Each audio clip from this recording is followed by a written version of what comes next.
Bueno, hola a todos otra vez. Vamos a empezar hoy con nuestra clase. Vamos a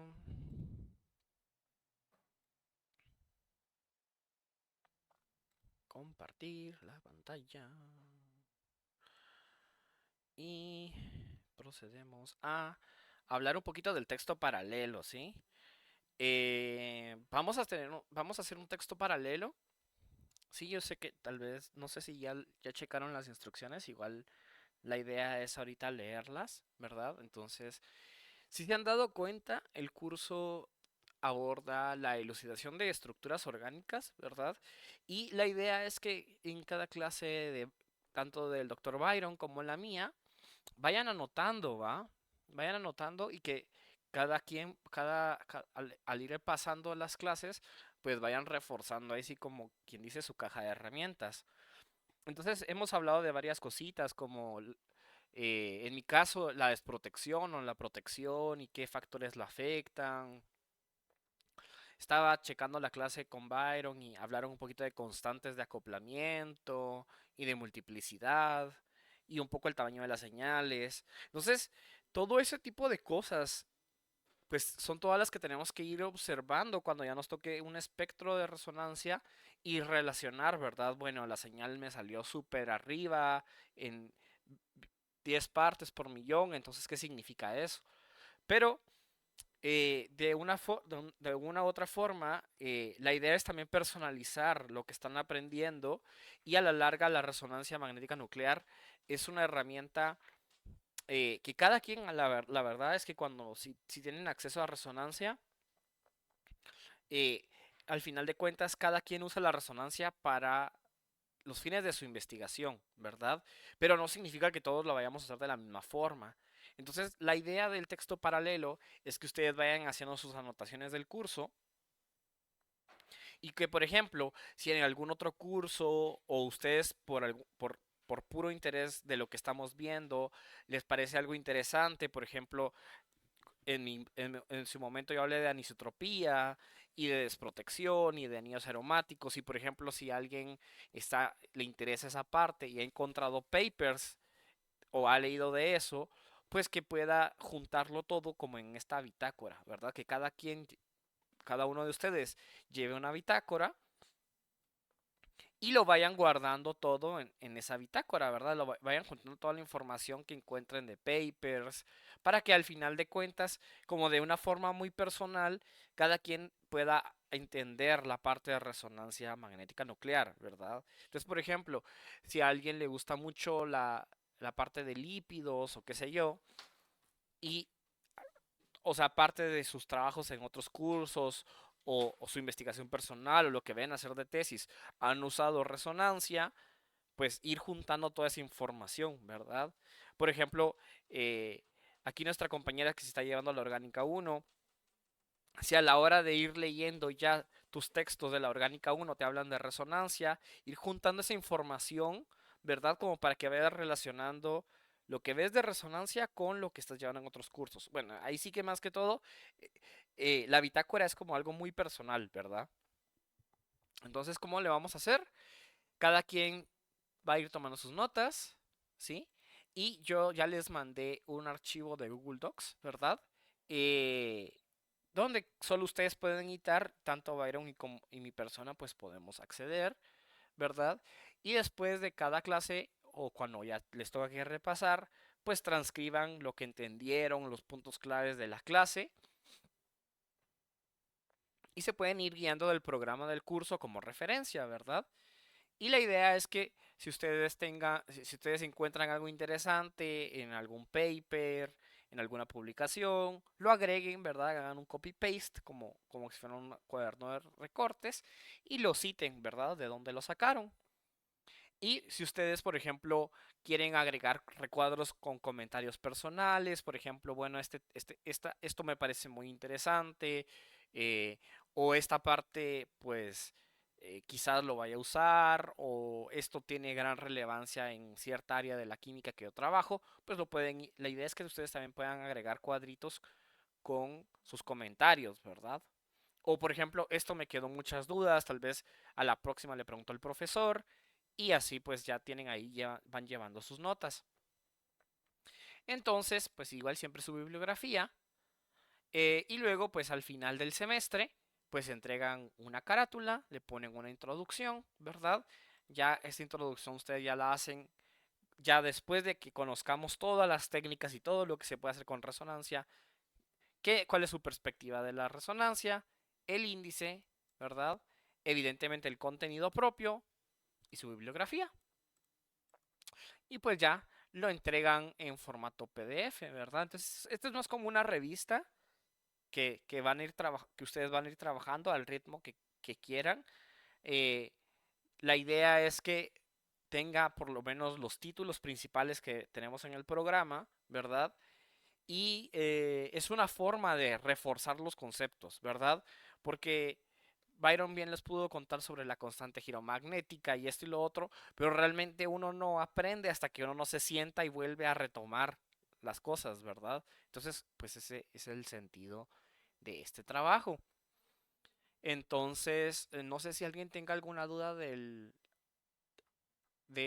texto paralelo de que vamos a estar trabajando en este semestre. Sí. Sí puede ser de varios temas ¿Cómo así? o solo uno. O sea, se pueden abordar varios temas o solo uno. O sea, sí voy a tocar, digamos, resonancia solo o cristalografía o algo así, solo eso. Ah, bueno, o sea, tendrías que ir con los temas del curso, ¿verdad? Agarras el programa y bueno, ahora nos toca, eh, no sé, nos toca el desplazamiento químico. Entonces pones ahí desplazamiento químico y escribes lo que aprendiste de desplazamiento químico. Y luego, por ejemplo, si tú viste algo de cristalografía, pero tiene que rever con resonancia, no sé, por ejemplo, yo el semestre pasado le dejé a Emerson en síntesis especiales una cosa donde elucidaban una molécula, pero usaban resonancia y cristalografía, usaban varias técnicas para elucidar una estructura, ponete. Entonces, si encontraste algo interesante que relacione la resonancia con otras áreas de la química, pues ya lo agregas como otro subtítulo dentro de tu texto paralelo, ¿verdad? Ujú. Sí, Ok. Sí, pero tiene que gracias. contener la base, que es lo del curso, los temas del curso como tal. Ujú. Ujú.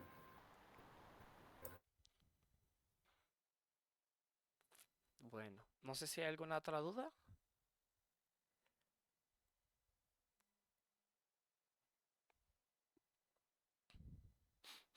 Bueno, espero que no.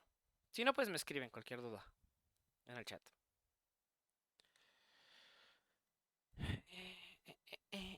Entonces eso nos deja con la presentación de hoy. Entonces, vamos a hablar hoy de desplazamiento químico y vamos a entrarle al carbono 13. ¿Sí? Entonces la temática de hoy es el carbono. Em, ¿Sí? Entonces vamos a hablar del carbono 13. Vamos a retomar otra vez lo que vimos, lo que ya les había contado la vez pasada de desplazamiento químico, pero ahora lo vamos a retomar, pero ahora en el carbono. Vamos a hablar del acoplamiento. Vamos a hablar del acoplamiento entre protones y otros núcleos y sobre la intensidad de las señales. Los chicos que ya llevaron la Orga 5, sí usaron, sí elucidaron, sí usaron espectros de carbono 13, supongo, ¿no?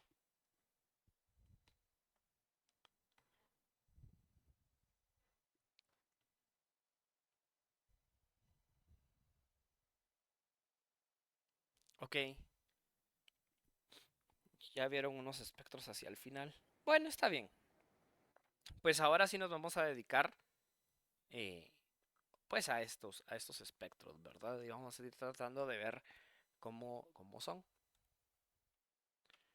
Entonces, recordemos que tenemos diferentes núcleos que son activos a la resonancia magnética nuclear, ¿verdad? Eh,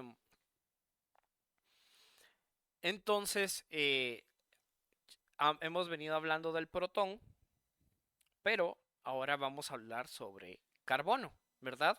Pero recordemos también que podemos tener el nitrógeno 15, el fósforo 31, el sodio o el flúor, ¿verdad?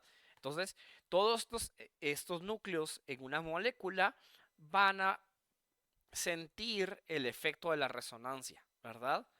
Entonces, evidentemente, cuando hablamos de una molécula orgánica, ¿qué vamos a tener por lo menos de base? Vamos a tener carbono y vamos a tener hidrógeno. Y hemos venido hablando mucho del hidrógeno, pero ahora nos vamos a centrar en la estructura de nuestra carbonada, ¿no? Del carbono. Entonces vamos a hablar específicamente del carbono 13 como núcleo activo a la resonancia magnética nuclear. Entonces, el carbono 13, pues es especial en cierta medida, ¿verdad? Porque sí es activo a la resonancia magnética nuclear, o sea que va a tener el efecto, ¿verdad? Lo vamos a poder ver y su núcleo tiene un spin de 1,5, ¿verdad? Pero ¿cuál es la limitante o cuál es la situación aquí? Que normalmente el isótopo más común de carbono es el carbono 12, ¿sí? Y el carbono 12 no es activo a la resonancia magnética nuclear. Es como que si tuvieras una estructura que es casi visible a la resonancia. Es como que si la resonancia, pues uno se tapa los ojos y no puede ver para nada el carbono 12, que es el más abundante. Y el carbono 13, que sí tiene y que sí le pasa el fenómeno de la resonancia magnética nuclear, apenas tiene una abundancia del 1.1%. O sea, es una cosa súper escasa. O sea, de 100 carbonos, 99 son carbono 12, que son invisibles para la resonancia, y un carbono es visible, ¿sí? O sea que como que es más escaso, ¿verdad? Y su núcleo y enzima es menos sensible a los fenómenos de resonancia magnética nuclear. O sea que cuando tenemos el hidrógeno, vemos que el núcleo que sí es sensible de hidrógeno a la resonancia magnética nuclear abunda, está por todos lados, pero ahora en el carbono apenas si tenemos en la estructura la probabilidad de encontrar un átomo de carbono que sea de carbono 13 y es menos sensible a este fenómeno, ¿verdad? O sea que el carbono 13 es un poquito difícil. El carbono es un poco más difícil. Eh, como tiene baja abundancia, o sea, literalmente es el 1%, ¿verdad? Eh, que hayan dos carbonos 13, uno a la par del otro, pues es casi imposible, ¿verdad? No es imposible, porque probabilidad hay siempre, ¿verdad? Entonces, incluso ustedes podrían calcular la probabilidad que haya de encontrar dos carbonos 13 a la par en una molécula, ¿verdad? De una población de moléculas. Sería como interesante, ¿verdad? Hacer ese cálculo, pero sería una probabilidad bajísima. Imagínense una cadena carbonada de 3 carbonos 13, incluso la probabilidad baja aún más. Entonces, ver acoplamientos, o sea, carbonos 13 que se vean unos a otros, pues es más difícil, ¿verdad? Es un fenómeno más complicado. Entonces acá tenemos una tablita un poquito más gráfica, ¿no? Vamos a poner el láser y vemos acá la abundancia natural, ¿verdad? De carbono 12, que es muy abundante, pero el spin pues es de cero y pues no es sensible a la resonancia magnética nuclear. Pero el carbono 13, apenas con una abundancia de 1%, tiene un spin de 1,5, es visible la resonancia magnética nuclear y aquí tenemos su constante giro magnética. Si decimos que la sensibilidad, o sea, le asignamos un valor de 1, cuando vemos el del protón, vemos que la sensibilidad es de 5682, o sea, que es más sensible el protón que el carbono, ¿verdad? O sea que hasta ahorita lo que vamos viendo es que el carbono 13 es escaso y encima nos va a costar que haga este fenómeno de la resonancia, ¿verdad? Que interactúe. Entonces, ahora la escala se va a medir de 0 a 220, ¿sí? Eh, en la escala anterior para protón, pues sí, teníamos de 0 o 10 y hasta ahí nos quedábamos. Pero si en un paper yo leo eh, que tenemos allí alguna especie química que está entre 150, 200, entonces podemos ir sospechando que estamos hablando de una señal de carbono 13. Entonces los desplazamientos de carbono 13 también se miden respecto al tetrametilsilano, ¿verdad? El TMS sigue siendo nuestra referencia acá. Y entonces de la misma forma marcamos el 0 para el carbono, ¿verdad? Del tetrametilsilano. ¿Qué creen ustedes? Si ustedes tienen el espectro de resonancia, ¿verdad? ¿Creen que la señal del tetrametilsilano va a ser alta o chiquita? Eso sería interesante discutirlo. ¿Qué creen ustedes?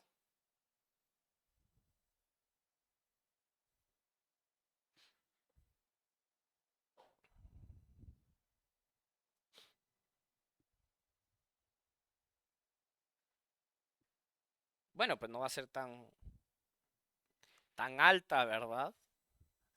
Eh, porque se supone que esa es solo la referencia, ¿verdad? Entonces nos van a aparecer también las señales en el cero.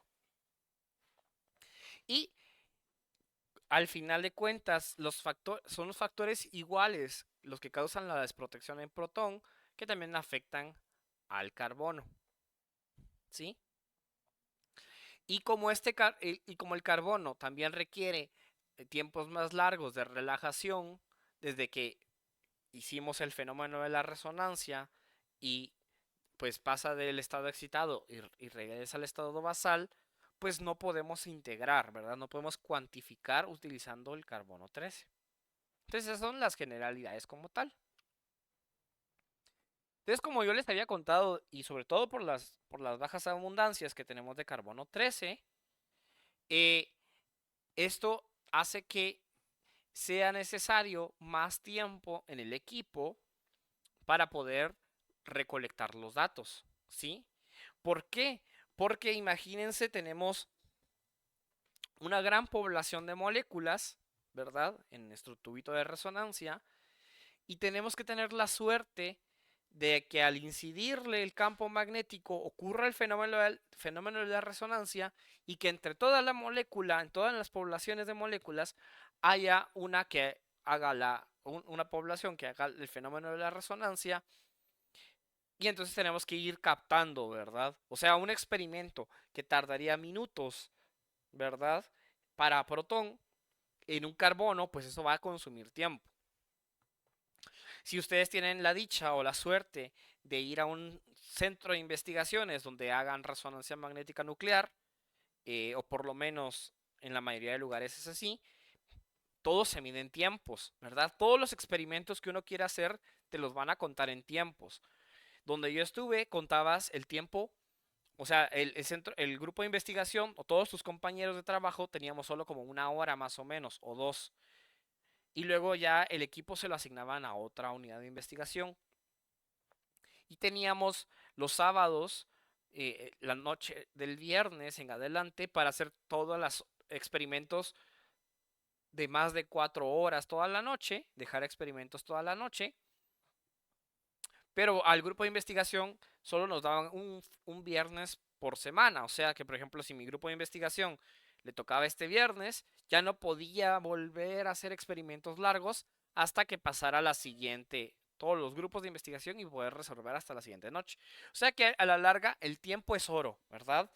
Entonces, cuando uno tiene tiempo limitado, tiene que optimizar los recursos, ¿verdad? Porque no vas a tener el nitrógeno, las cosas para enfriar, eh, todo el tiempo encendido para un experimento que te va a dar casi nada de información. Entonces, cuando ustedes traten o cuando tengan la oportunidad o si les toca alguna vez, hay que tratar de optimizar qué es lo que vamos a pedir de experimentos, ¿verdad? Entonces, por ejemplo, si ustedes están trabajando algo que quieren solo caracterizar si cambió, pues es evidente que vamos a preferir un protón que va a salir en unos minutos, ¿verdad? Y ya cuando estoy seguro de lo que estoy teniendo y sintetizando en el laboratorio, yo ya quiero hacer toda la espectroscopía completa, pues yo ya me animo a pedir un carbono, ¿verdad? No sé si alguien tiene alguna duda hasta ahorita. Todo bien de momento, Jorge. Ah, va. Súper. Entonces también eso hace que cuando quiera yo preparar mi muestra, pues tengo que poner más compuesto, ¿verdad? Porque la idea es aumentar la población de carbono 13 en mi muestra. Entonces lo que podía ser una muestra para protón, imagínense, a veces hacemos síntesis y nos toca que raspar del envase del tubo de ensayo para poder preparar una muestra de protón, ¿verdad? Eh, puede ser de que no sea lo suficiente para una muestra de carbono, ¿verdad? No vamos a encontrar muchos carbonos por ahí. Y eso se aplica tanto si es un compuesto orgánico puramente, si es organometálico o si es de coordinación, ¿verdad? El carbono 13 es escaso, entonces nos va a requerir más muestra, ¿sí? Esta es una foto muy bonita, así se miran los spinners con compuestos de colores, ¿verdad?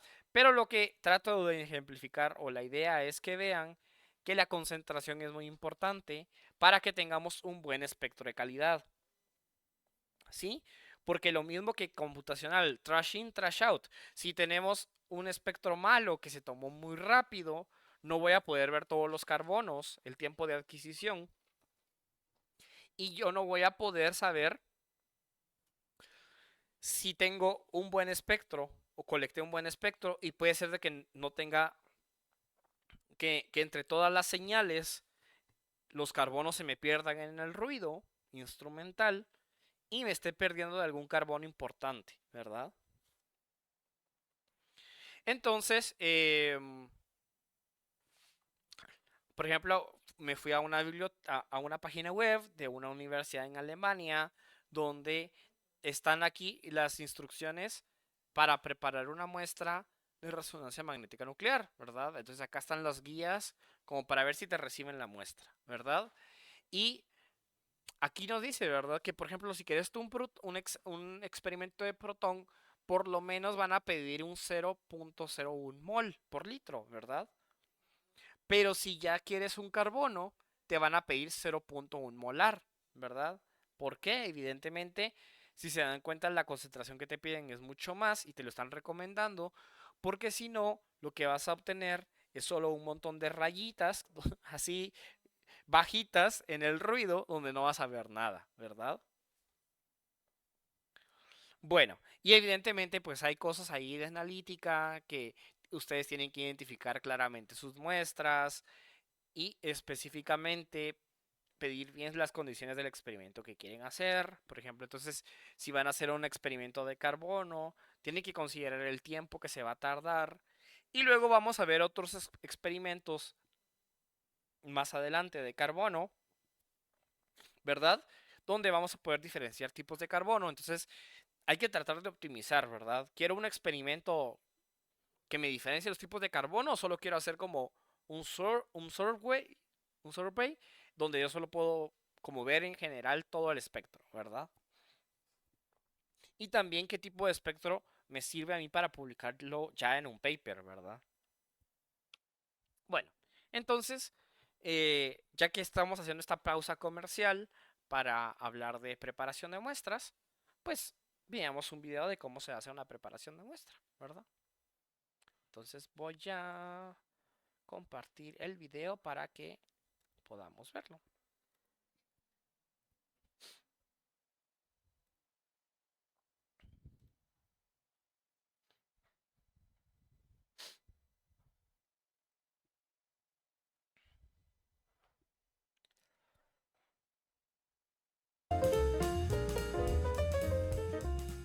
NMR sample preparation. Okay. Okay. So there's the two types of NMR that we most commonly do are proton NMR and carbon NMR. For proton NMR, you're going to want to use 2 to 10 milligrams of your sample compound. And for carbon NMR, you're going to want to use 10 to 50 milligrams of that compound.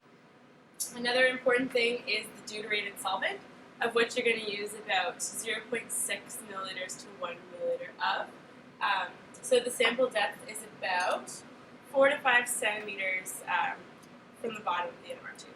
So there's two ways that we prep our samples here.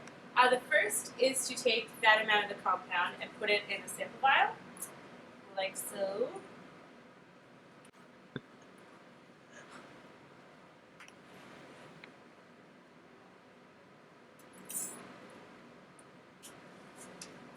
And then to add the deuterated solvent, the sample vial.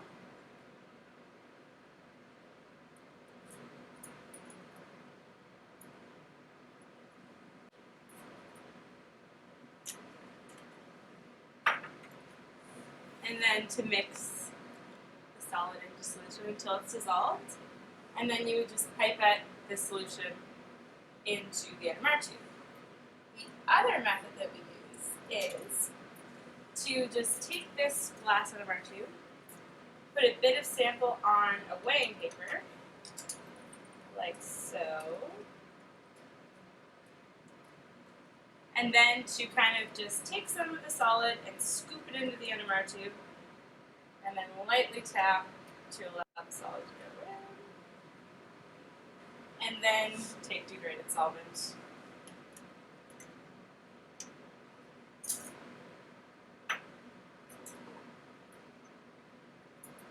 And add it directly to the tube. Like so. You're going to want to cap your sample from these colorful NMR caps. And there you go, it's prepared. The final step is to make a lovely label, as so, with the drawing of your compound, the type of nuclei you want to observe, the solvent in which it is placed, so this deuterated solvent is chloroform, the date, as well as your initials, so that that can be returned to you. And to clean the NMR tubes, we usually just empty the solution out into the appropriate waste bottle, and then clean them out with some acetone and put them in the drying oven.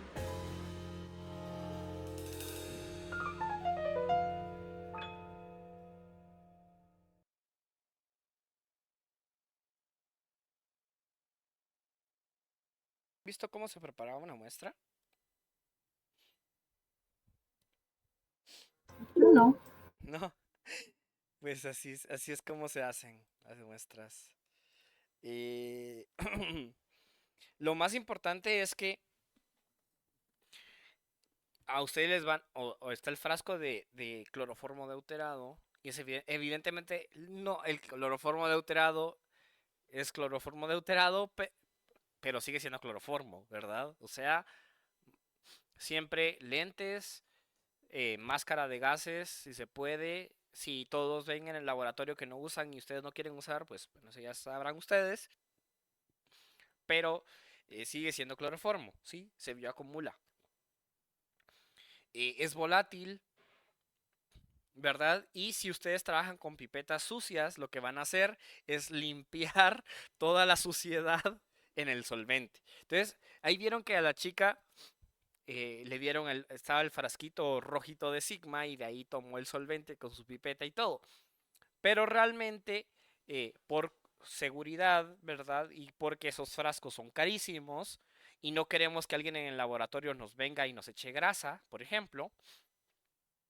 Entonces lo que hacemos usualmente es compramos el botecito nuevo de cloroformo y lo metemos, agarramos un poquito de cloroformo y lo metemos en otro frasquito, en otro vialito. Entonces ahí ya con esa alícuota trabajen como quieran, ¿verdad? Porque entonces ya no nos arriesgamos a contaminar el frasco madre, ¿verdad? Entonces, una de las cosas que hacía yo en el laboratorio era que me ponían a servir el cloroformo, ¿verdad? Para tener cloroformo nuevo. Y por ejemplo, a veces cuando uno está trabajando en el laboratorio, a veces se le va la onda a uno y por error puedes terminar pipeteando tu compuesto dentro del frasco completo de cloroformo, ¿verdad? Entonces, desastre. Entonces, otra cosa, como es cloroformo, es un solvente apolar, disuelve todo, disuelve la grasa. O sea que hay que trabajar con guantes Porque evidentemente si te cae cloroformo en la mano, te va a lavar toda la grasa, te va a extraer toda la grasa de tus manitas y luego cuando hagas el espectro de protón te va a salir toda la grasa, ¿verdad? Evidentemente la resonancia es una técnica que ahí sí que no hay pierde, ¿verdad? No hay pierde si uno trabaja bien o si uno trabaja mal. Ahí no hay forma de mentirle. Entonces, sí, teníamos, por ejemplo, con mi asesor de tesis, una forma en la que yo trabajaba y a él solo le presentaba los espectros. Y evidentemente, si yo trabajaba mal en el laboratorio, se evidenciaba ahí porque aparecía el solvente, o aparecía la grasa de mis manos, o la grasa del tubo donde estuve trabajando, ¿verdad? Entonces, igual, si tú vas a tener un espectro y te van a salir un montón de picos de grasa, pues evidentemente te va a tocar que volver a hacerlo todo otra vez bien, ¿verdad? Para que después eso ya lo puedas publicar en tu tesis o en un paper o qué sé yo. Entonces ahí hay unas cuestiones de ir trabajando, ¿verdad? Eso evidentemente solo se sabe ya estando ahí, ¿verdad? Pero por lo menos se los estoy advirtiendo, o por lo menos que sepan las recomendaciones. En mi caso yo nunca tuve esa dicha, yo todo lo tuve que aprender ahí, pero así toca, ¿verdad? Em, ¿Qué otra cosa práctica de la resonancia? Pues bueno, también, si ustedes no dejaron que se secara todo el solvente, porque a veces hacemos filtrados, y por ejemplo que estabas trabajando con tetrahidrofurano, o estabas trabajando con cloroformo, diclorometano, y yo soy muy impaciente y no quiero esperar a que mi compuesto se seque, esos picos van a aparecer en la resonancia, ¿verdad? Entonces también, ahí les mostraron formas de preparar la muestra. Ahí tenía hasta para sacar cucharadas, pero a veces no nos da. Entonces, eh, hay técnicas en donde lavamos el vialito, ¿verdad? Toda la cristalería, incluso la cristalería con la que vamos a preparar nuestra muestra para resonancia, tiene que estar bien lavada antes con acetona y usualmente la metemos a un horno caliente. ¿Sí? La acetona es para quitar toda la grasa y toda la suciedad. O sea, ¿cómo lavamos todo? Así como hemos venido lavando la cristalería normalmente, pero luego hacemos un lavado de acetona, que es para quitar todo lo orgánico. Y luego el tubo y las pipetas Pasteur y todo lo metemos al horno, ¿verdad? Para evaporar toda la acetona. Y sacamos del horno, dejamos que se tempere un poco las cosas, porque evidentemente el cloroformo deuterado es cloroformo. Si yo meto la pipeta caliente en el cloroformo, me lo voy a evaporar y lo voy a oler también. Y ese va a ser el cloroformo más caro que hayan evaporado en sus vidas. Entonces, así es como se trabaja la preparación de muestras. Entonces, quise aprovechar este espacio comercial de preparación de muestras porque es algo que pasa con el carbono, ¿sí? Eh, Vamos a necesitar más muestra. Entonces, si una muestra nos funcionó muy bien para protón, pues hay que pensarlo dos veces. Si yo uso el mismo tubo y le digo al encargado de resonancia, ¿sabes qué? Ahora métele un carbono, porque puede ser que esté muy bajita la concentración. Bueno, sigamos con la clase. No sé si alguien tenga algún comentario o duda de esto.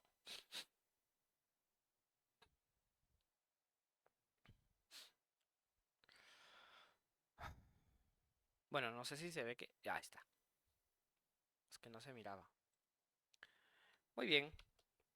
Entonces, pues vamos a recordar, ¿verdad? Lo que ya hemos venido hablando, que no es como algo nuevo del desplazamiento químico. Entonces, lo mismo que pasaba para protón, que vimos las semanas anteriores, nos pasa para el carbono, ¿verdad? Vemos que aquí tenemos una familia homóloga de halometanos, ¿verdad? Entonces aquí tenemos el metano, ¿verdad? Tenemos protones, vean, y acá tenemos el desplazamiento químico que seguimos midiendo en partes por millón para el carbono 13 y vemos que está en menos 2.3. Pero luego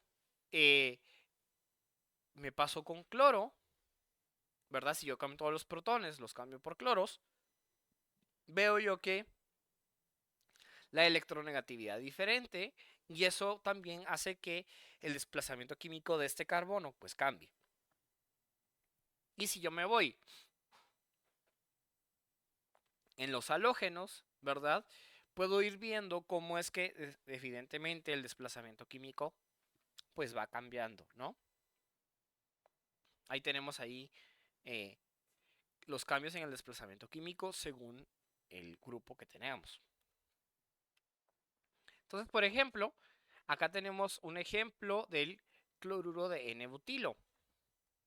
En el fondo vemos ahí la nueva escala, ¿verdad? Aquí va de 0 a 45, o sea, normalmente va a 200, pero ahora la verdad es que tenemos de dos, ¿no?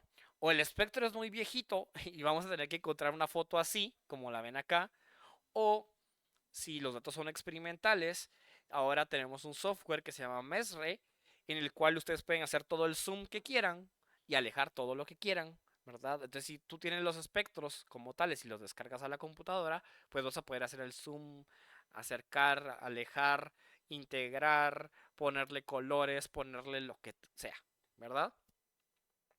Pero bueno, entonces acá tenemos el espectro y tenemos acá ya unas rayitas. Ahorita nos vamos a fijar más en las posiciones de las rayitas y no tanto, o sea, en las señales, y no tanto en la forma que tienen, ¿verdad? Ni en las alturas. Si se dan cuenta, este carbono CH3, que está lejísimos del cloro, tiene un desplazamiento químico de 13, ¿sí? Y por ahí por 13 vemos ahí un palito, ¿sí?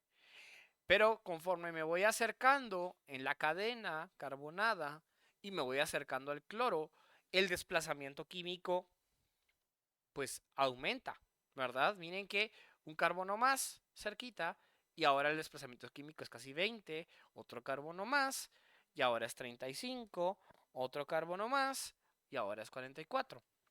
¿Alguien puede explicar qué es lo que está pasando con estos carbonos?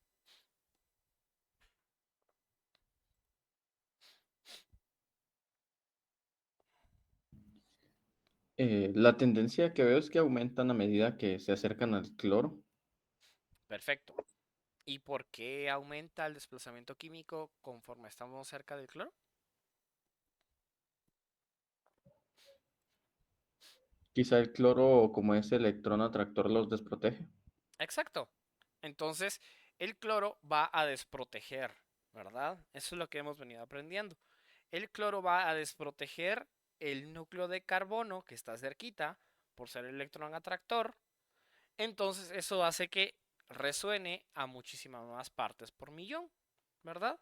Entonces, casi que podemos ver el efecto del cloro a través de la cadena carbonada y cómo es que se van alterando los desplazamientos. Muy fácil. Ahora vean este, que es el cloruro de secbutilo. Vean que este carbono que está cerquita del cloro está súper desprotegido, vean, casi en 60. Y los, los carbonos adyacentes, pues ahí tienen el CH3, está en 25. Y este CH2, ¿verdad? Vean que está en 33. Y el carbón, este CH3 que está súper lejos, vean que está en 11.6. Entonces aquí pueden ir viendo una primera inferencia, ¿verdad? ¿Qué les puede decir el espectro de carbono 13? El espectro de carbono 13 nos indica qué tipos de carbonos hay, ¿sí? Vean entonces que si hay un carbono súper... Al ver el espectro de carbono 13, vean que entonces tenemos 4 tipos de carbonos diferentes, ¿verdad? Uno que está súper desprotegido, uno no tanto, otro que no tanto y otro que a puras penas siente la desprotección como un CH3 normal, ¿verdad? Pues la hibridación de los carbonos igual nos va a ayudar un poquito en saber que en cierta parte del espectro usualmente vamos a ver los CH3, en otra parte del espectro usualmente vamos a ver los CH2 y en otra parte del espectro usualmente vamos a ver los CHs, ¿verdad?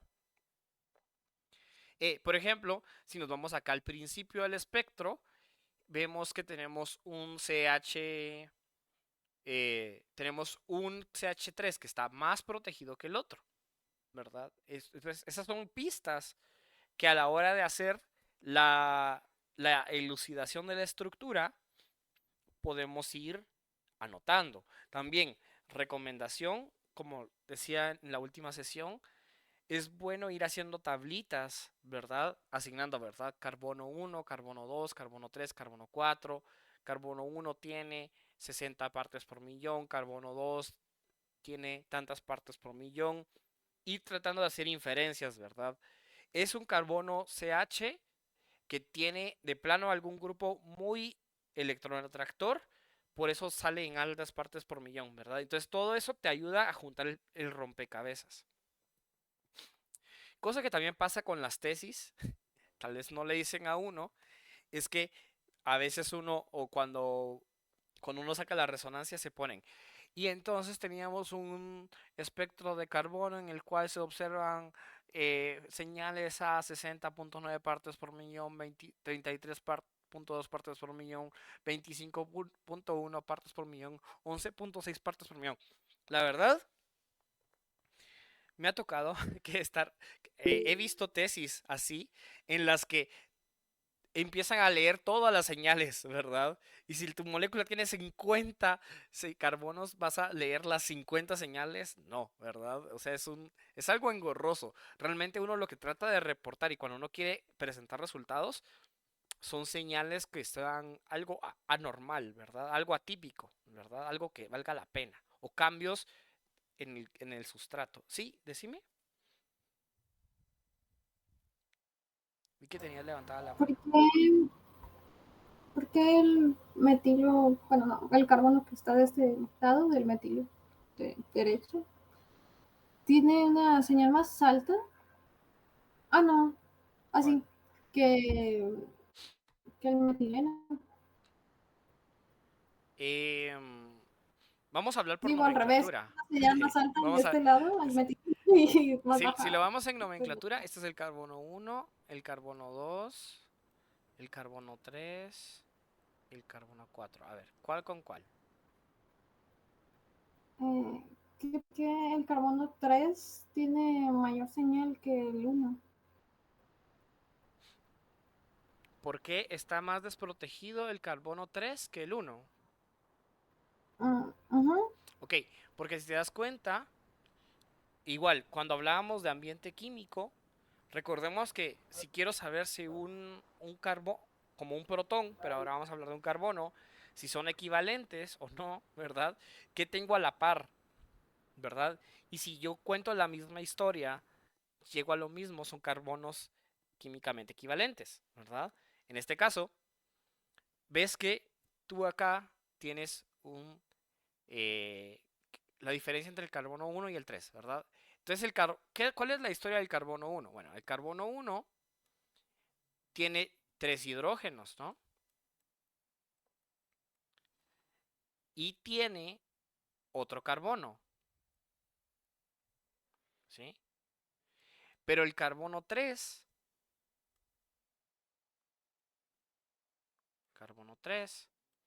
tiene eh, dos carbonos y tiene dos hidrógenos. Y encima, uno de los dos carbonos del carbono 3 está cerca de un cloro, porque siente ese efecto de cadenita, por así decirlo, ¿verdad? De electrón atractor. Entonces eso hace que este carbono quede más desprotegido, porque a la larga tiene dos carbonos a la par. Mientras que el otro, este metilo que está ahí en la esquina, a puras penas tiene uno, que le está haciendo la atracción. Entonces, eh, pues no está tan desprotegido como este que está entre dos carbonos. Pensa como que estuvieras jugando a la cuerda y le estén tirando, así como que el carbono está en el medio, así como, me están jalando el carbono 4 y el carbono 2. Y están desprotegiendo el núcleo. Cambio, el carbono 1 solo tiene uno ahí que le está jalando, ¿verdad? No sé, si lo ves así más fácil. Sí, ya comprendí, gracias. Sí, ok. Bueno, pues así el asunto. Bueno, ahorita pues estamos enfocados, entonces vamos a tener una señal por cada carbono diferente, ¿verdad? Se recuerdan, entonces pueden tener operaciones de simetría, operaciones de reflexión, operaciones de inversión, que pueden hacer que dos carbonos sean equivalentes. Los espectros solo nos van a decir los tipos de carbonos que hay. Y como les contaba, según el grupo funcional, ¿verdad? Y el tipo de carbono, pues así vamos a tener estas tablitas donde ustedes van a poder relacionar la hibridación del carbono con la aparición en un espectro, ¿verdad? Entonces los carbonos sp3, que son los metilos, usualmente van a aparecer de entre 20 a 40 partes por millón. Los metilenos van a estar de entre 30 a 60.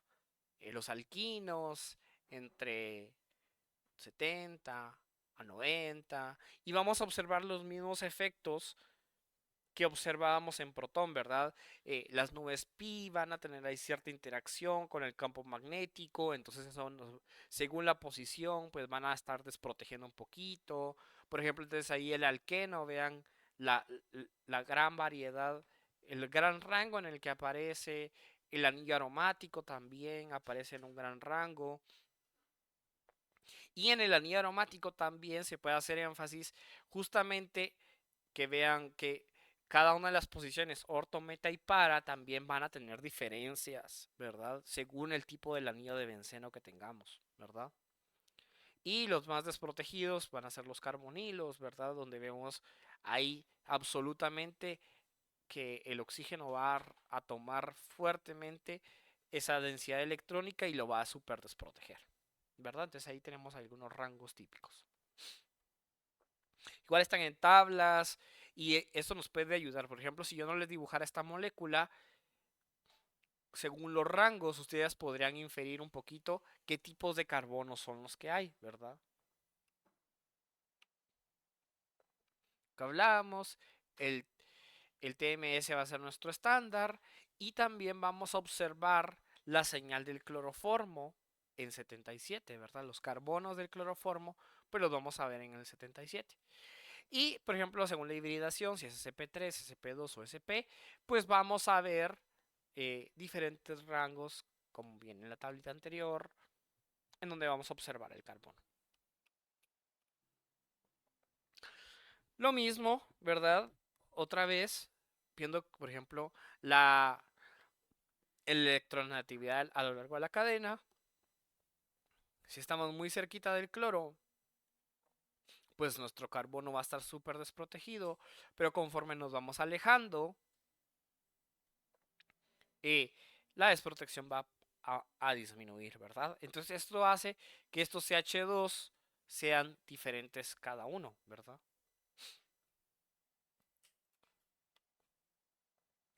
Y en el caso de aromáticos también, ¿verdad? El sustituyente hace que la protección o la desprotección pues sea diferente. Aquí nos toca que recordar un poco de SEA, ¿verdad? Cuando hablamos de grupo atractor, electrón atractor o electrón donador. Eso puede hacer que varíe la posición en la que aparecen los carbonos, ¿verdad? Entonces veamos que este carbono es un tipo de carbono. Los que están en orto son otro tipo de carbono y por la simetría que tenemos, ¿verdad? De este tolueno, por ejemplo, vamos a tener una señal para el carbono del metilo, otra señal para este carbono, otra señal para los que están en orto, para los que están en meta y otra señal para el que está en para, ¿verdad? Entonces, este compuesto tendríamos 1, 2, 3, 4, 5 señales, ¿verdad? Porque como tiene simetría, los de un lado son equivalentes de los del otro lado, ¿verdad? Entonces aquí tendríamos pues, las señales que les decía. La resonancia también afecta el efecto de la deslocalización electrónica, hace que tengamos desprotección, ¿verdad?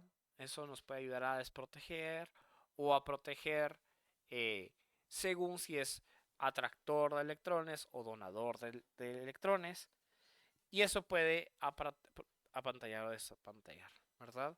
Por ejemplo, los carbonilos están súper desprotegidos porque literalmente una de sus estructuras de resonancia pues nos puede dejar ahí un carbono positivo, ¿no?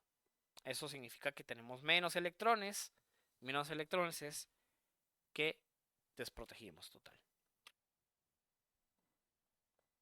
El mismo caso para anillos aromáticos, recordando sea, grupos electrón atractores, grupos electrón donadores, pueden hacer que tengamos cargas positivas dentro del anillo y eso en sus estructuras de resonancia, y de esa manera podemos explicar entonces que vamos a tener carbonos en el anillo más desprotegidos en ciertas posiciones que otras, ¿verdad? Podríamos encontrar, por ejemplo, ahí este grupo, ¿verdad? Y vemos que la posición en orto y en para están más protegidas que la meta, por ejemplo. Y caso contrario, este ciano, por ejemplo, nos causa que el orto y en el para nos quede más desprotegido que el meta. Pues son cosas que suceden. Y también, como les venía contando, el impedimento estérico también afecta, ¿verdad? Por ejemplo, acá tenemos la silla del ciclohexano, pero este es un metilciclohexano. Entonces, este carbono que está aquí en la puntita, que está en axial, pues va a sentir la interacción de estos hidrógenos que están acá, ¿verdad? Van a sufrir parte de esta situación. Y entonces va a causar que este metilo no sea como un metilo normal, sino que va a haber ahí algún efecto de apantallamiento, ¿verdad? Cuantas más interacciones tengamos, pues mayor va a ser el, el desplazamiento, ¿verdad? Y también cuanto más rígida sea la estructura. Estaba leyendo el libro que era algo así como alfa gauche, una cosa, algo así, como casi que se miraba del carbono alfa, beta, gamma, ¿verdad? Como era que eso causaba que cambiara la protección de ese carbono, ¿verdad? Bueno, y entonces acá les pongo yo el ejemplo ya de un espectro de protón. Ah, bueno, este es un espectro de protón. ¿Por qué se pone un espectro de protón? Así. Según lo que vieron en la clase pasada, porque en este espectro de protón tenemos un montón de rayitas.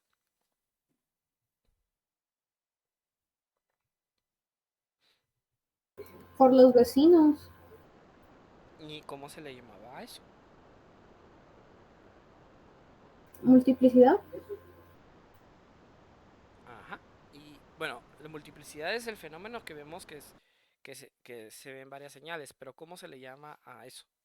Que genera que hayan muchas señales.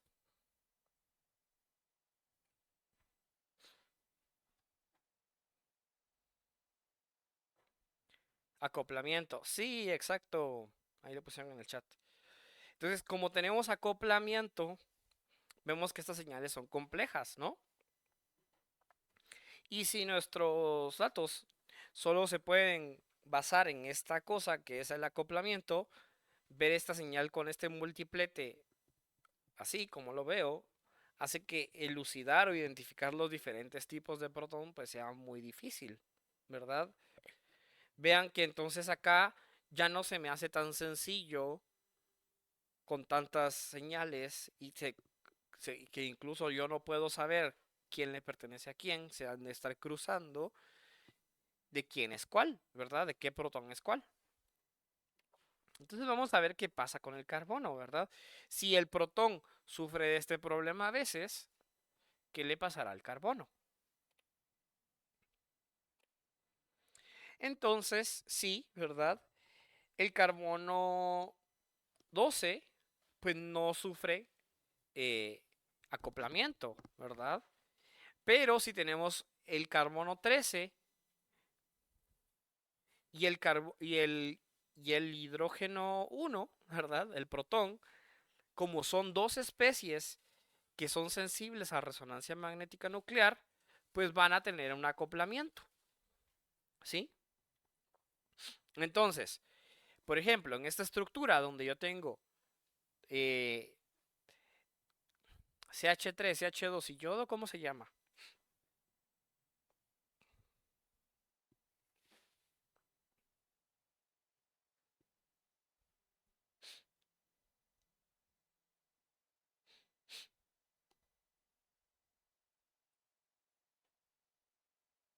Yodo.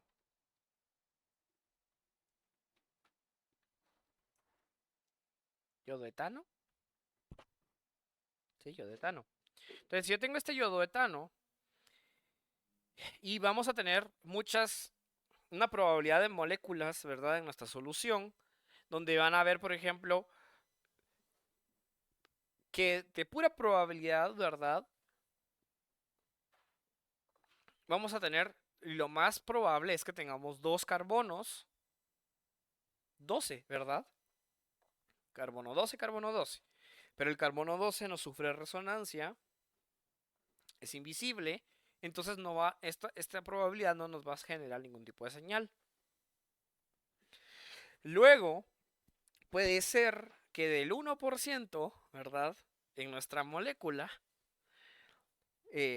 tengamos un carbono 13 a la par de un carbono 12 y el yodo. Esta molécula, ¿verdad? Con este isótopo, de esta forma, sí va a sufrir resonancia, ¿sí? ¿Qué es lo que va a causar? Que se genere una señal que vean que sea 1, 2, 3, ¿verdad? Que son los protones que están cerquita. ¿Y cuál es la regla que les contó Byron la clase pasada?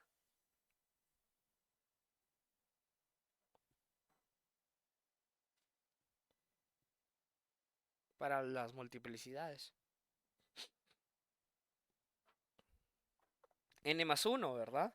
Entonces, 1, 2 y 3 más 1 es un cuartete. Entonces, eso va a causar que en el espectro de carbono, pues yo observe, pues ahí, que se desdobla la señal en 4. ¿Sí? Y luego, pues esa es la primera señal. Y luego la segunda señal es que ahora en la proporción de la población de moléculas tengamos la probabilidad de tener un carbono 12 y un carbono 13 cerca del yodo. Esto va a causar que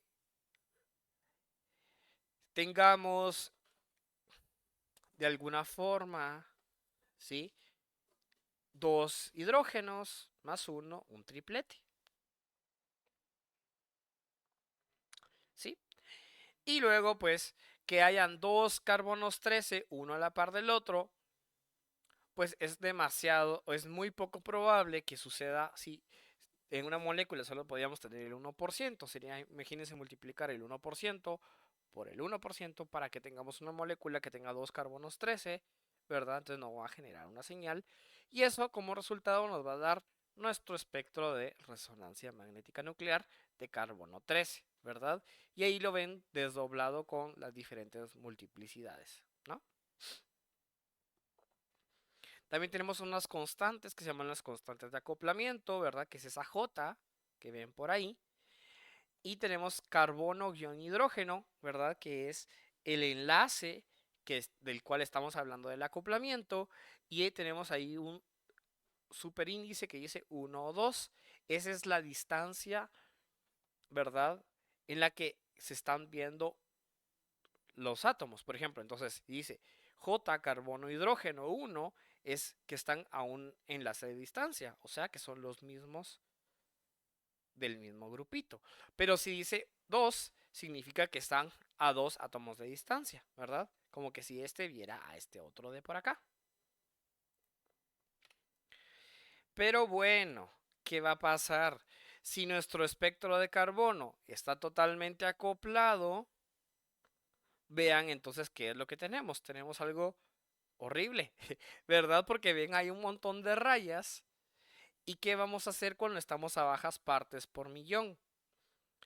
Entonces vemos que se pueden traslapar, ¿verdad? Vean que tenemos, ¿cómo sé yo, ¿verdad? Si es un doblete o un triplete, ¿qué le pertenece a qué? ¿Sí? Entonces, en carbono, lo que hacemos es que pedimos que sea un espectro de carbono totalmente desacoplado de protón, ¿sí? O sea que a la persona que maneja resonancia programa el equipo para que ya no se observe este fenómeno de acoplamiento y del triángulo de Pascal y la multiplicidad de las señales y que solo me tire una señal, ¿verdad? ¿Sí? Entonces, por ejemplo, esta señal que es un doblete, si yo pido el espectro desacoplado, me va a dar solo una señal.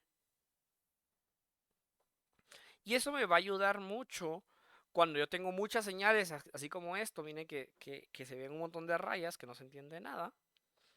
Me va a ayudar mucho para saber de dónde es cuál, ¿verdad? No sé si tienen alguna duda de esto.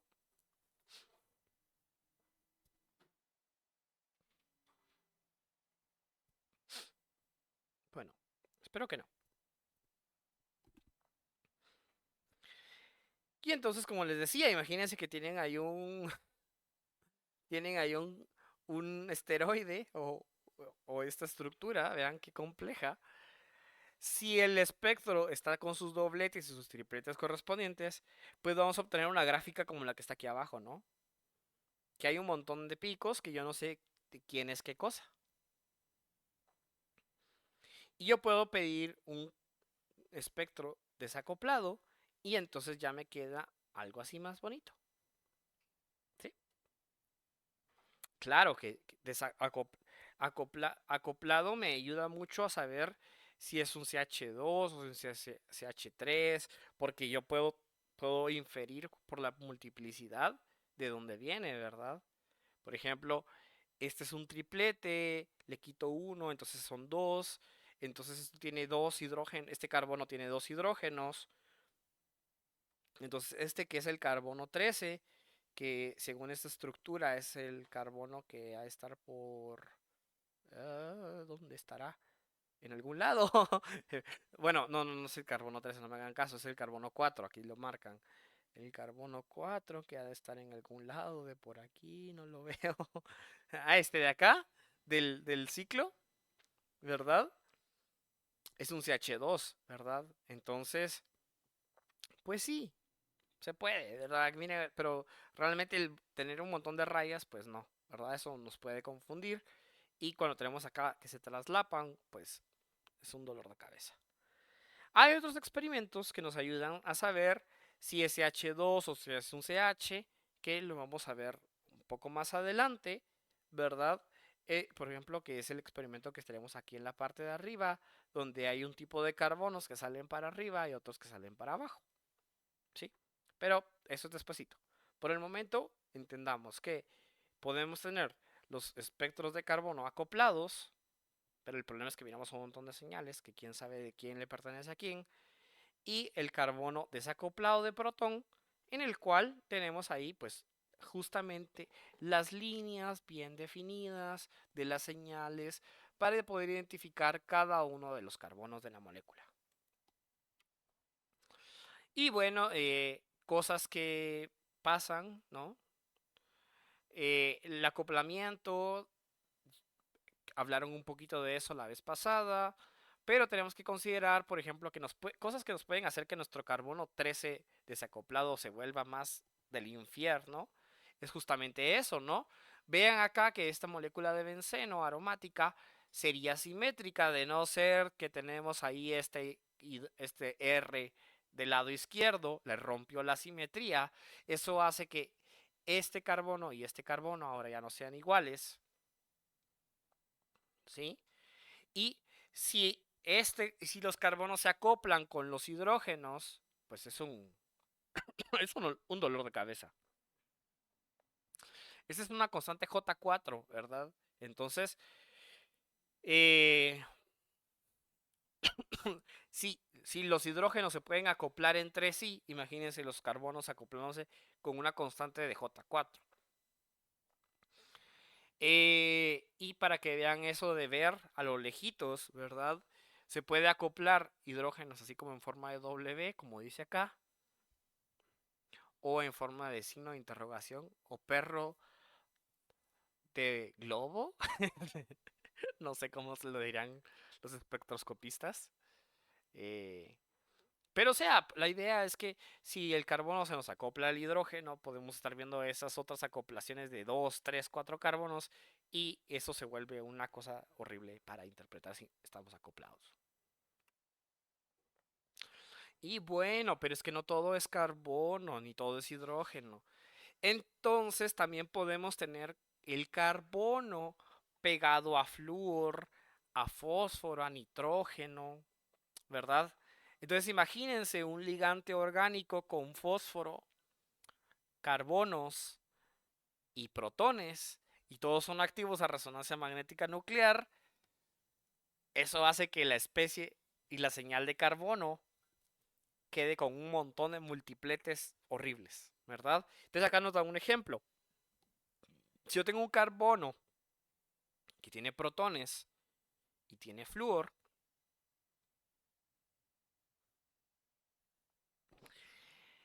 vamos a ver un multiplete complicado en el espectro de carbono 13 porque la constante de acoplamiento de carbono hidrógeno y de carbono flúor son diferentes. Eso hace que nos queden un montón de rayas. ¿Y cómo puedo pedir? Entonces, ¿qué tengo que hacer yo para que no me quede un espectro con un montón de señales? ¿Qué dice el público?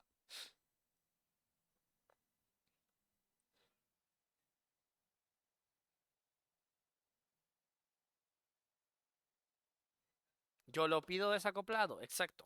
Pido que mi espectro esté desacoplado, ¿sí? Esa es la idea. Que pidan sus espectros desacoplados. Porque imagínense que ustedes llenan mal la fichita y se los dan acoplado, pasan media hora sacando un espectro de carbono que no les va a servir para nada porque van a ver un montón de rayas que no le van a sacar pies ni cabeza. ¿Sí? Entonces, también es otra cosa. Cuando uno reporta, o no sé si hablaron también de eso con Byron, cuando uno reporta los hidrógenos, por ejemplo, cuando lo vas a encontrar en alguna publicación científica, vas a encontrar eh, señal de, no sé, singulete a 4.81 partes por millón, ¿verdad? Se reporta la forma de la señal y se reporta la posición, ¿sí? Y si yo tengo carbono, si está acoplado, yo tendría que reportar señal doblete a tantas partes por millón. Y si no, pues yo no tengo que explicar que son singletes o dobletes o tripletes, porque si están desacoplados se sobreentiende de que son señales únicas. Entonces ya solo coloco las señales. Yo no pongo singlete, singlete, singlete, porque justamente no se va a observar el fenómeno, ¿verdad? Desde ahí se pueden dar cuenta si los datos están como truqueados o pirateados, ¿verdad? Si me dice, ay, es que hay un doblete y mi espectro de carbono era desacoplado, o sea, definitivamente hay algo que está mal, ¿verdad? Hay algo que no cuadra. Bueno, entonces, cuando desacoplamos el protón, que es lo que estábamos hablando, vemos líneas simples y no vamos a observar la multiplicidad. Eso nos sirve porque entonces podemos ver los diferentes tipos de carbono, ¿verdad? Ya no tenemos que estar viendo un montón de rayas que no sé de dónde, quién le pertenece a quién, sino que ahora específicamente cada señal me va a decir cada tipo de carbono, ¿verdad? Y así lo vamos a encontrar en la literature, dice aquí, pero se me traspapeló el inglés de plano en la literatura. Ustedes van a encontrar, por ejemplo, C13, ¿verdad? Y van a encontrar estos corchetes, así como los ven. Uno, entonces después van a poner un signo igual y van a poner un montón de señales. Entonces van a saber que el espectro es desacoplado de protón. ¿Sí? Así es como lo ponen, ¿verdad? Si les dice carbono desacoplado de fósforo, van a encontrar carbono 13 y acá fósforo, ¿verdad? Fósforo desacoplado de protón, aquí van a encontrar fósforo y desacoplado protón, ¿verdad? Los corchetes, protón. ¿Sí? Así es como escribimos que nuestro espectro está desacoplado. Y listo, cuando nuestro espectro está desacoplado, está hermosito. ¿Por qué? Porque entonces, por ejemplo, este heptanol, tenemos ahí 7 tipos de carbonos diferentes. Recordemos lo que habíamos hablado de la electronegatividad. Los que estén más cerca del oxígeno están más desprotegidos. Los que están más lejos en la cadenita están más protegidos. Y ya nos queda perfectamente que podemos ver ahí que el carbono 1 está súper desprotegido al estar cerca del OH. Y así vamos viendo que ese efecto de electronegatividad se va perdiendo en la cadena. Y ya nos quedan los carbonos ordenaditos, C2, C3, C4, C5, C6, C7. Vean, estos son todos CH2 del C1 al 6. Y ya nos quedaron en orden y ya los podemos ver ahí fácilmente. Y no tenemos que preocuparnos que los dobletes o los tripletes se nos traslapen unos con otros. ¿Sí? Entonces, hasta ahora que llevamos del curso, una muestra que tengamos, la llevamos a protón. Y si queremos saber qué tipos de carbono hay, lo más coherente es pedir carbono desacoplado a protón, ¿sí? Para evitar esos traslapes. Y listo, ya casi acabamos. No sé si alguien tiene alguna duda hasta ahorita.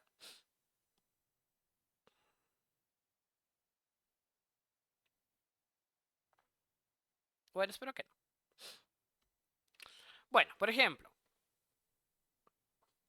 acá tenemos este etil etanoato, ¿verdad? Es un éster. Y vean que tenemos el espectro de protón acoplado o desacoplado.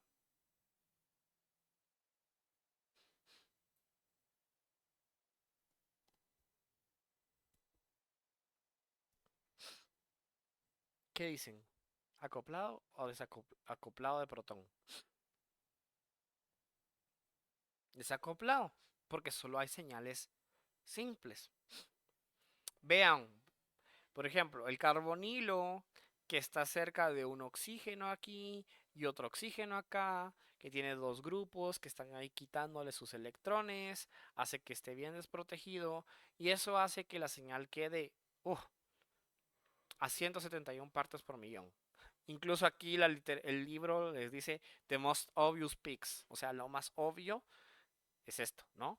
Súper desprotegido.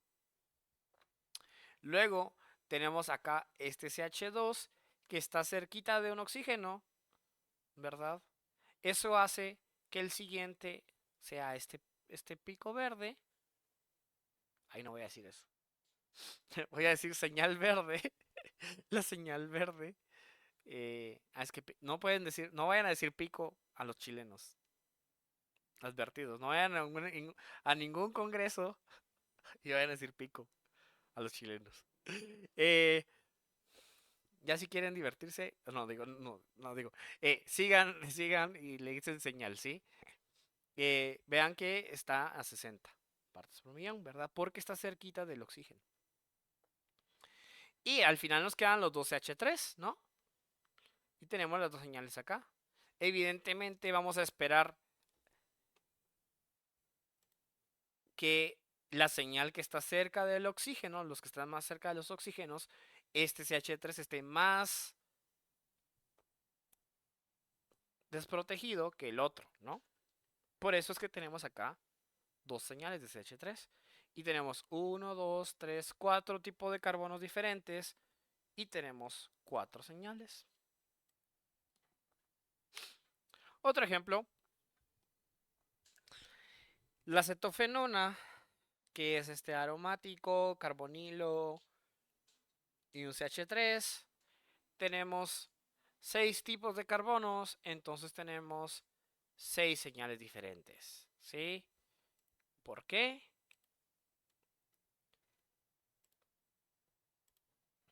Tenemos el carbono azulito, el carbono verde, este carbono amarillo,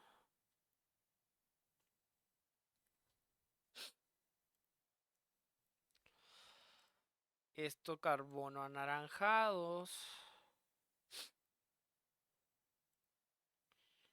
estos carbonos rojitos. Ya tengo casi todos los colores del arco iris, con me falta el morado. ¿Verdad? Tenemos ahí 6 colores, 6 carbonos, 6 señales. Perfecto. ¿Verdad? Evidentemente,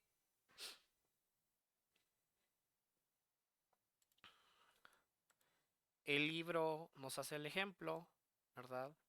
La señal azulita es la más desprotegida porque es un carbonilo cerca de un aromático. Y el más protegido es el CH3, ¿verdad? Porque es un carbono sp3, pero está cerquita de un oxígeno. Y ahora estas 4 señales que quedan acá en el centro, pues es la señal, es la parte de los aromáticos, ¿verdad? El orto, para y meta.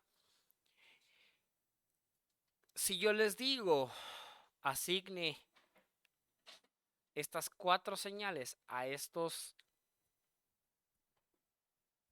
carbonos que están aquí, ¿qué harían para tratar de resolver el problema? No sé, yo sé, es un poco difícil, pero ¿qué podría ayudarles un poquito a ustedes a poder identificar cuál señal le tocaría a qué carbono?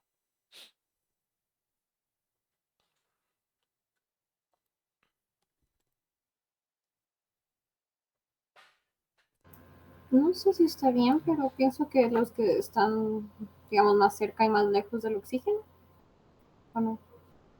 Sí, pero bueno, ¿qué harías para saber si la posición orto, la posición meta o para queda protegida o desprotegida?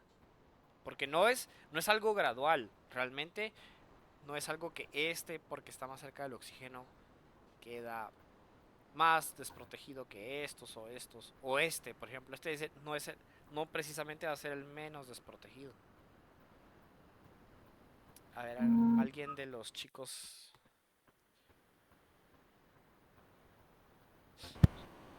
A mí se me ocurre revisar en la literatura, existen algunas tablas de orientadores del anillo y los que, por ejemplo, acá la acetona, no sé si es orientador, ahorita no sé bien el dato si es orientador meta o para o qué, pero revisar hacia dónde es más fácil que se forme una sustitución y posiblemente ese sería el carbono más eh, desprotegido.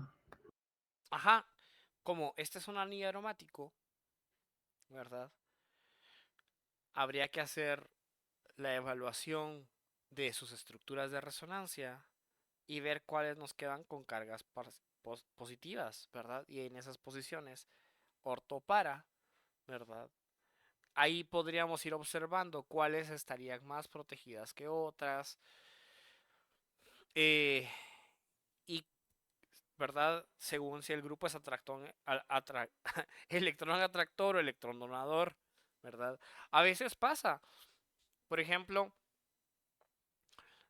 eh, cuando ya nos toque, por ejemplo, tenés tu tesis o querés ya reportar tus compuestos, según el interés que tenga uno, valdrá la pena identificar plenamente cada señal, ¿verdad? O no, ¿verdad? Solo decir, bueno, estos son los aromáticos y ya. Pero esta tarea se hace más fácil si uno se apoya del espectro de protón y luego vamos a ver experimentos de 2 dimensiones que justamente nos ayudan a ver estas constantes si están unidos directamente para ver qué carbono mira qué hidrógeno, precisamente. Y así podemos hacer eso de manera un poquito más sencilla. Muy bien.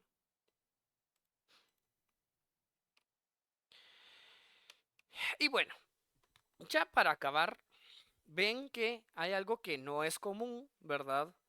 Entre, por lo menos en estos aspectos o la mayoría de aspectos que les enseñé, vean que las alturas de las señales nunca cuadran, ¿verdad? Vean que acá tenemos 7 carbonos, ¿verdad? Y si eso fuera como en protón, deberíamos de ver que todas las señales tengan la misma altura, ¿verdad? Porque hay 7 clases diferentes de carbono. Pero no, miren, este está súper alto, este 6 está súper bajito.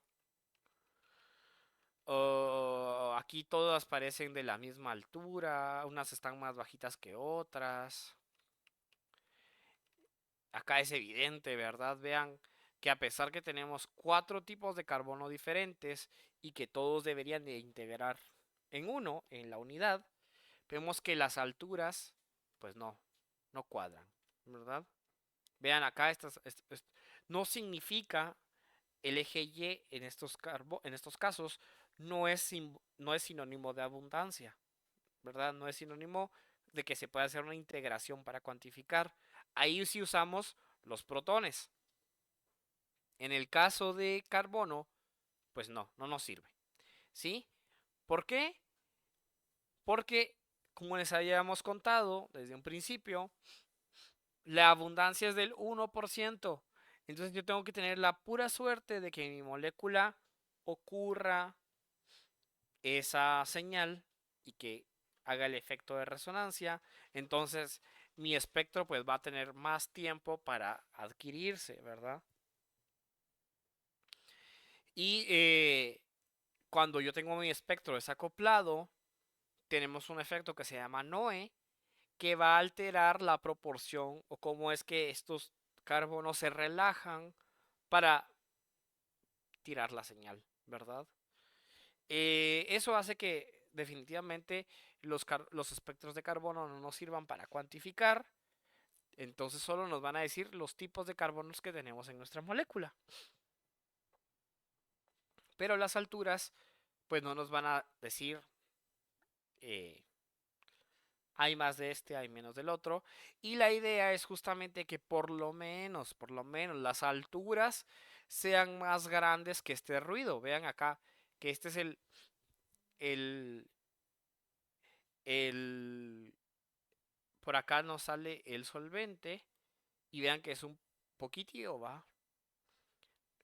Y por ejemplo, si nuestro espectro de resonancia es un montón de rayas, ¿cómo voy a poder yo diferenciar cuál es ruido y cuáles sí son carbonos, ¿va? Por eso es que esos experimentos se tardan tiempo. Y bueno, la resonancia magnética nuclear de carbono 13 se presenta como una herramienta esencial para los químicos en la elucidación estructural y análisis molecular de compuestos orgánicos. Esta técnica proporciona información valiosa sobre los desplazamientos químicos, permitiendo la identificación y diferenciación de los átomos de carbono de una molécula. Gracias. Ok, con eso, pues hemos visto todo lo de carbono 13. No sé si alguien tenga alguna duda.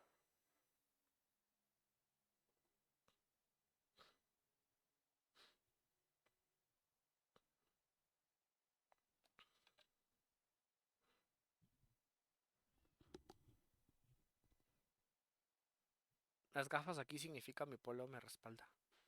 ¿Cómo es? Mi barrio. Bueno, entonces, ya que todo está bien.